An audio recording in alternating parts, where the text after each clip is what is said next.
Kapag gwapo ang umakyat ng bundok, nature lover. Pero kapag pangit, abusayap. Kapag gwapo na payat, chicks boy.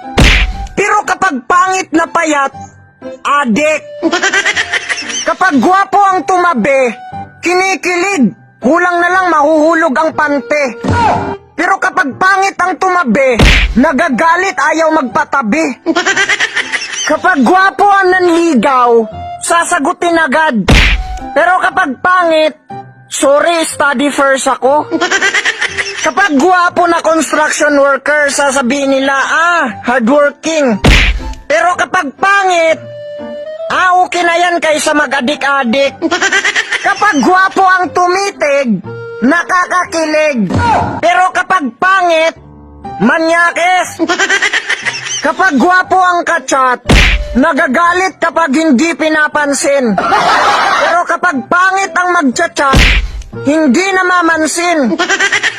Kapag gwapo ang nagiinom, broken-hearted.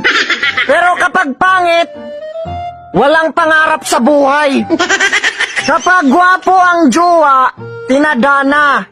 Pero kapag pangit, ginayuma. Kapag gwapo ang nanglimos, sasabihin na, OMG, tutulungan natin si kuya. Pero kapag pangit ang nanglimos, sasabihin, wag nyo bigyan yan kasi baka ibili ng rugby. Kapag mahal ang suot ng mga gwapo, sasabihin, mayaman. Pero kapag mahal ang suot ng pangit, sasabihin nila, saan mo ninakaw yan? Kapag gwapo ang nagyabang, sasabihin nila, wow, astig. Pero kapag pangit ang nagyayabang, sasabihin nila, dito mo yan gawin sa Mindanao. Kapag gwapo ang nakabuntis, ipakasal. Pero kapag pangit ang nakabuntis, ipakulong. Kapag gwapo ang gumapang, buka ka kaagad. Pero kapag pangit ang gumapang, hindi pa nga tinira, pero sumisigaw na.